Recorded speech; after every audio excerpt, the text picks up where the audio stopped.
Golobarjeva hči.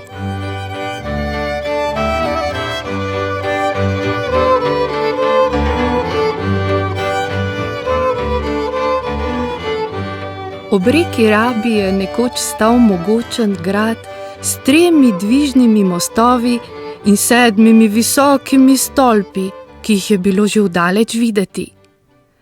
V njem sta s svojimi številnimi služabniki živela grof in grofica, ki sta imela samo eno hčerko. Ime ji je bilo Etelka. Bila je zvedava in mila deklica, ki sta ji starša zaman skušala privzgojiti plemenitaško vzvišenost. Tudi bogati in ugledni snubci, ki so zaradi nje že začeli obiskovati grad, je niso niti malo zanimali. Grofova hči se je še najraje družila z mladim Ernijem, ki je na gradu skrbel za golobe. Njegovo opravilo sicer še med grajsko služinčadjo ni bilo posebej cenjeno, toda Etelke to ni motilo. Občudovala je prizadevnost, s katero je mladenič skrbel za ptiče, in včasih mu je pri tem celo skrivaj pomagala.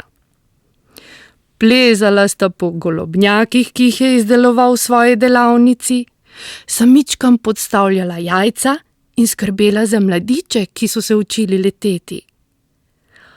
Kadar sta se pri tem preveč zamotila, so ju grajske spletične zasačile in Etelko zatožile pri grofici.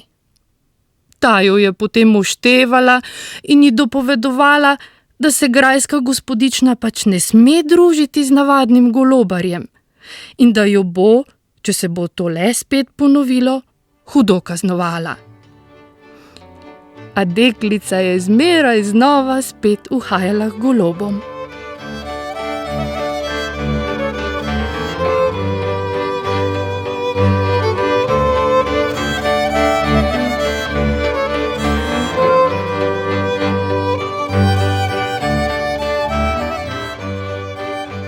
Potem so grajske gospodične na lepem ugotovile, da se je grofovi hčerki čez poletje trebušček zelo povečal in niso ji več verjele, da se je le zredila.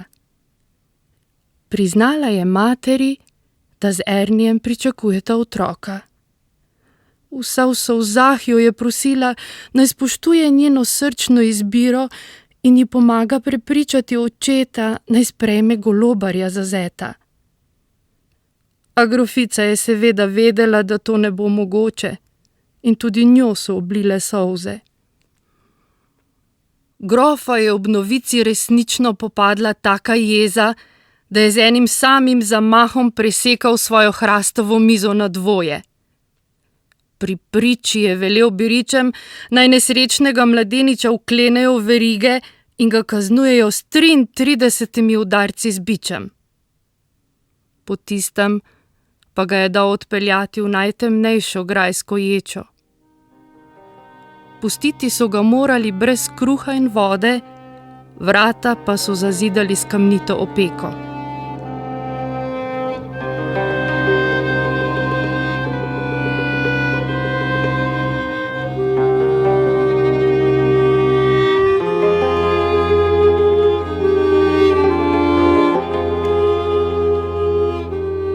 Čez 7 tednov je v ciljne žalosti in neutolažljivega joka že povsem obnemogla Etelka rodila zdravo in krepko deklico.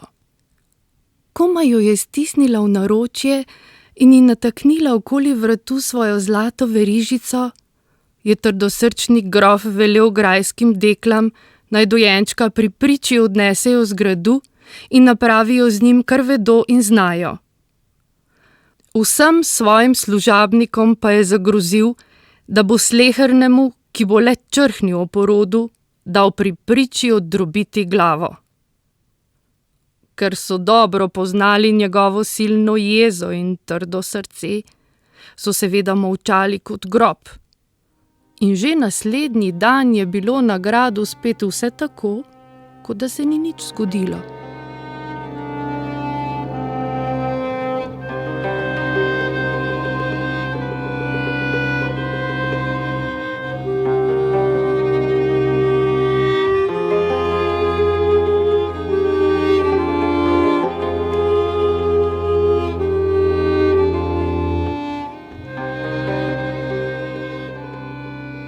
le hčerka ni očetu vsega tega nikdar odpustila. Bila je prepričana, da je Ernie že umrl v ječi, njunega otroka pa so grajske spletične umorile, zato ji ni bilo več do življenja na gradu. V temni noči je slekla svoja grofovska oblačila in se preoblekla v deklo. Izmuznila se je mimo stražarjev in se odpravila po svetu. Hodila je vso noč in ves dan in ni postala niti za toliko, da bi si spočila noge. Želela je oditi tako daleč vstran od domačega gradu, da ne bi tam o njem nikoli več slišala niti glasu. Le tako je namreč lahko upala, da bo z leti vsaj malo pozabila na svojo nesrečo.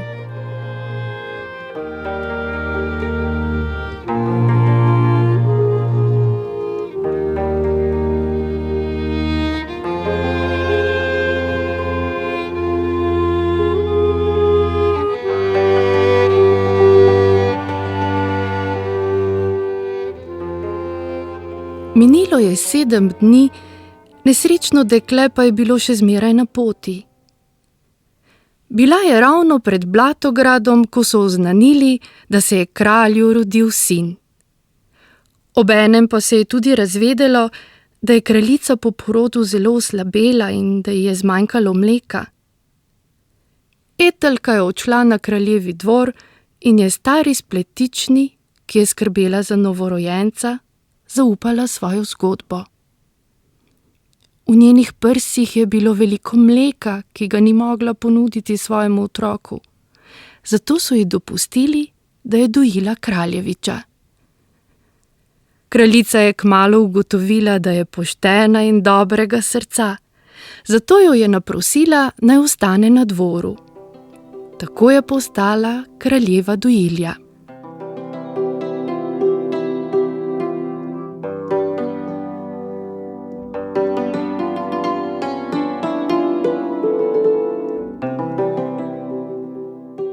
Etelka žal ni vedela, da je bil Ernie, ki so ga zazidali v grajsko ječo, še živ. O tem pa ni vedel tudi nihče na gradu. Visoko v zidu je bila namreč lina, skozi katero je podnevi vlažen in temen prostor sijalo sonce, ponoči pa je skozi njo pokukala luna. Ko je mladi jetnik prvič pristavil pručko in se povzpel k svetlobi, so na to majhno okence prileteli njegovi golobi.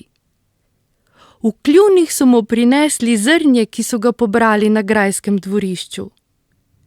Nato pa so mu iz potočka, ki je obkrožal grad, v kljunih prinesli še vodo. Tako so nato dan za dnem skrbeli zanj in mu pomagali, da je ostal pri življenju.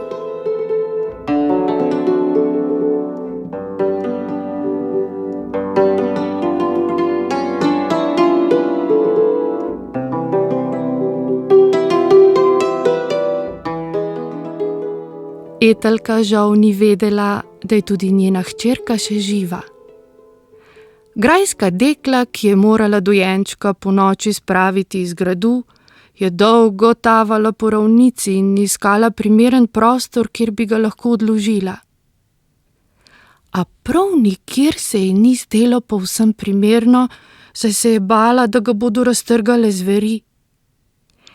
Nato pa se je le domislila in je deklico položila v leseno korito, v kakršnem so takrat mesili testo. Skrbno jo je pokrila z volneno odejo in spustila korito v reko Rabo, ki je tekla tam mimo. Domov grede se je potem urezala v prst in je s krvjo prepojila plenico. Tako ji je grof verjel, da je dojenčka res umorila in njegovo črno srce je bilo mirno. Leseno korito z nesrečno deklico je voda varno nosila v neznano. Če se je le zganila in zajokala, so jo valovi znova zazibali v sen. Zdelo se je, kot da bi tudi reka čutila, da se je v tej gluhi noči zgodilo nekaj resnično hudega in je želela čim bolje poskrbeti zanjo. Zjutraj jo je tako odložila na produ za velikim mlinom, kamor so že navsezgodaj prihajale prat perice. Mlinarjeva žena, ki je vstajala med prvimi, saj je njen mož vsak dan potreboval čisto belo oblačilo, je zaslišala otroški jok in onemela. Dvignila je otročička iz korita in ga brez obotavljanja odnesla domov. Tudi mož, ki se je pravkar predramil, ni mogel verjeti svojim očem. Prepričan sem, da nama je tega otroka poslal Bog, je padel mlinar na kolena in se od sreče razjokal. Obljubim mu, da bom skrbel zanj bolj, kot bi lahko skrbel za svojega, se je sklonil ženi v naročje in poljubil dojenčka na čelo. Ker je danes god svete Ivane, naj bo deklici ime Ivana, je dejala žena in se stisnila k možu. Bila sta srečna, kot nista bila še nikdar v življenju, in tudi njun posvojeni otročiček je to zagotovo začutil.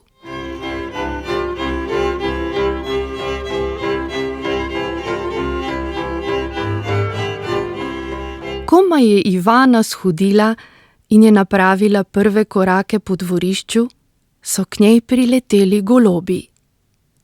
Radi so se namreč zadrževali pri mlinu, kjer se je zmeraj kaj zrnja tudi raztreslo. Mlinar pa je imel rad živali in jih ni odganjal. Deklica je pobožala belo golobico, ki se začuda sploh ni splašila, in njene otroške oči so zasijale v neizmerni radosti. Mlinar in mlinarica sta začutila, da se je zgodilo nekaj čudovitega, česar sicer nista mogla povsem razumeti, zato pa se ju je toliko bolj dotaknilo. Ivana je od tedaj vsako jutro nakrmila golobe, ki so poletavali okoli nje in ji sedali na ramena in roke. Tega svojega opravila ni opustila niti tedaj, ko je bila že dekle in je začela očetu in mami pomagati v mlinu. Vsak, ki je kdaj videl to njeno igro in kramljanje s pticami, je v prizoru zastal in se čudil. Bila je to paša za oči in srce, saj je dekle bilo lepo kot vila in golobi so jo imeli radi, kot bi bila najlepša bela golobica.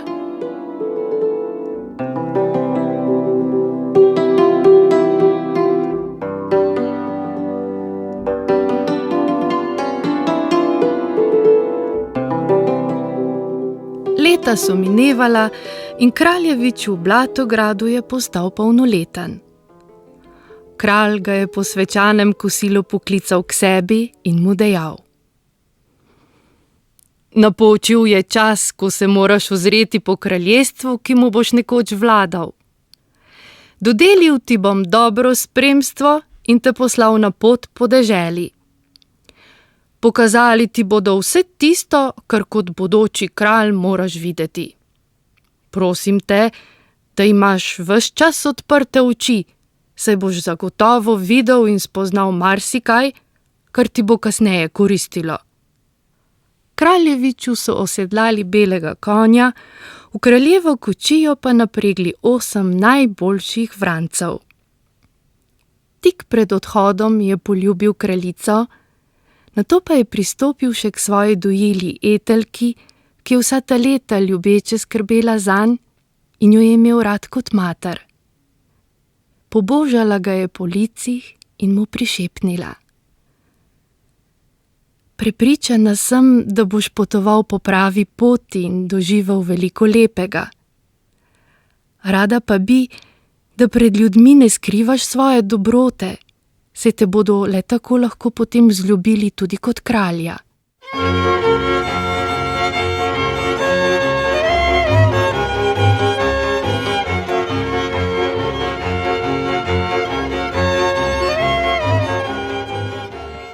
Kraljevič je resnično z neizmernim zanimanjem in radovednostjo potoval po deželi.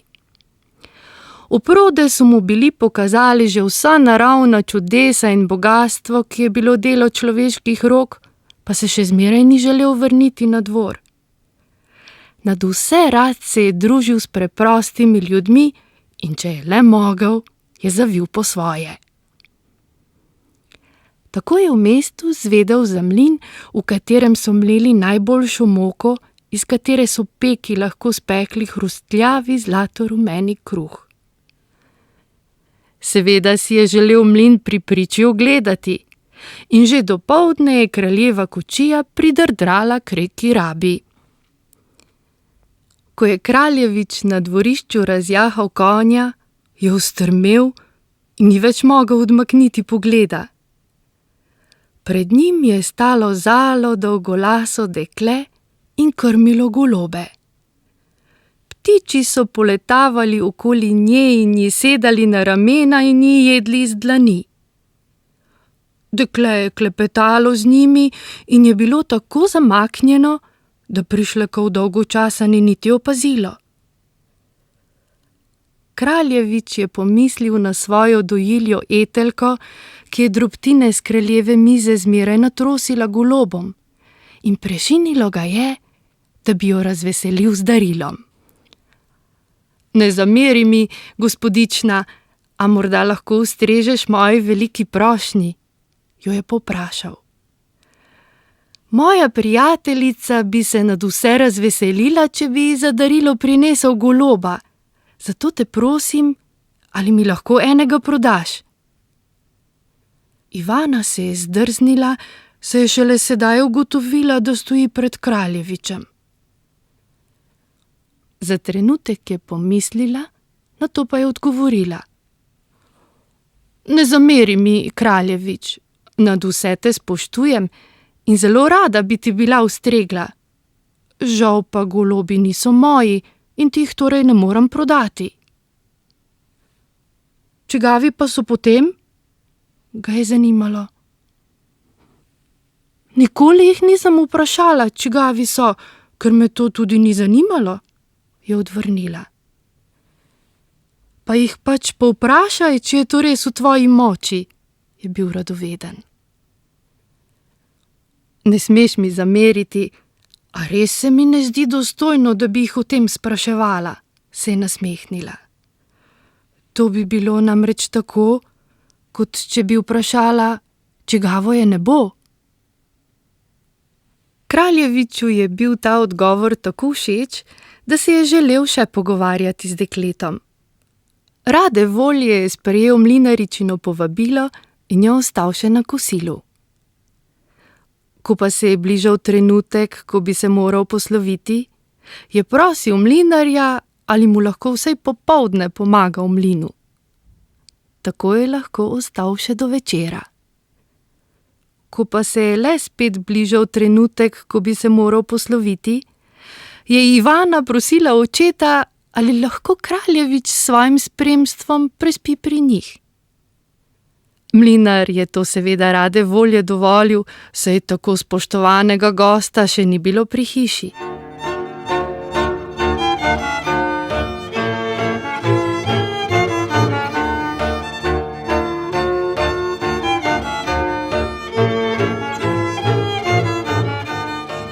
Zjutraj sta Kraljevič in Ivana skupaj nakrmila golobe. Vsem, ki so videli ta prizor, se je zazdelo, da se med njima dogaja nekaj lepega. In niso se niti malo motili. Še tisti večer, ko se je kraljevi sin vrnil na dvor, je očetu in materi sporočil, da si je izbral nevesto.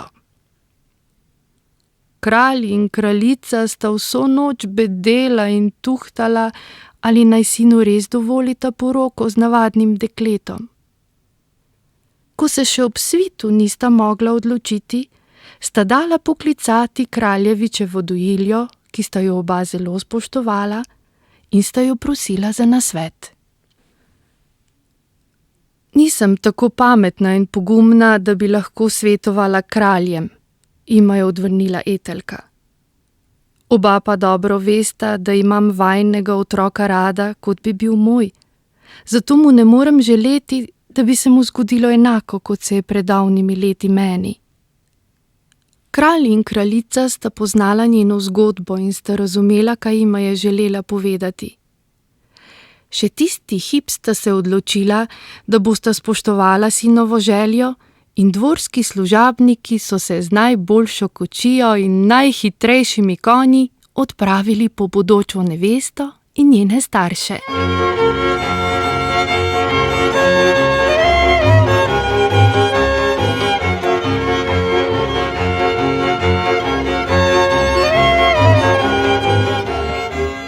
Ko je Ivana na grajskem dvorišču stopila iz kočije, so vsi obnemeli v pričo njene lepote in lepega vedenja. Le kraljevičevi dojilji se je iz prsi izvil vzdih, saj je na njenem vratu prepoznala zlato verižico, ki jo je ob rojstvu pripela okoli vratu svojemu nesrečnemu otroku. "Od kod imaš to verižico, ljuba gospodična?" je vprašala s tresočim glasom. "Oče in mati sta mi jo kupila, ko sem bila še v zibelki," je odvrnila Ivana, ki ni vedela o svoji usodi. "Hvaležna sem jima za vse, kar sta storila zame, in zato mi je lepša in ljubša od vsega drugega nakita." Tedaj je mlinar, ki je bil pošten in ponižen človek, stopil pred kraljevo družino in dejal: "Mojo hčerko je zaprosil za roko najimenitnejši mladenič v tej deželi. Zato je moja dolžnost, da vam povem resnico.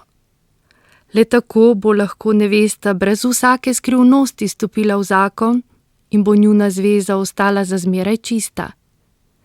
Je prijel Ivano za roko in jim povedal o tistem jutru, ko je njegova žena na produ za mlinom našla korito z dojenčkom. Vsi, ki so slišali to zgodbo, so solzami v očeh zrli v mater in hčer, ki sta se po tolikih letih prvič objeli.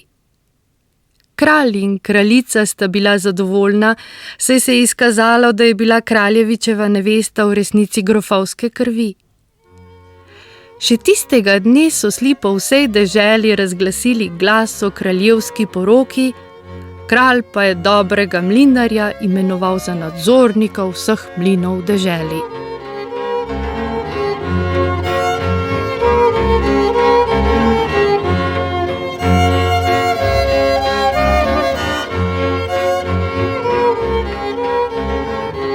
Pred poroko je imela Ivana samo še eno željo. Želela je, da bi kosti njenega pravega očeta prenesli iz ječe, kjer so bile zazidane, in jih pokopali na pokopališču. Kralj ji je v tem ustregel, in ker je trdosrčni grof medtem že umrl, so se lahko že naslednji dan lotili žalostnega opravila. A ko so končno po tolikih letih odstranili kamnite zidake na vhodu v ječo, je delavcem od silnega presenečenja popadalo orodje iz rok. Golobar je bil namreč še živ in je kar poskakoval od silnega veselja. Ves zarasel v brado, ki mu je že segala do tal, da si jo je moral ovijati okoli tankega pasu, jim je pojasnil, da so ga ves ta čas hranili in napajali golobi. In od takrat je bilo v vsem kraljestvu najstrožje prepovedano preganjati golobe.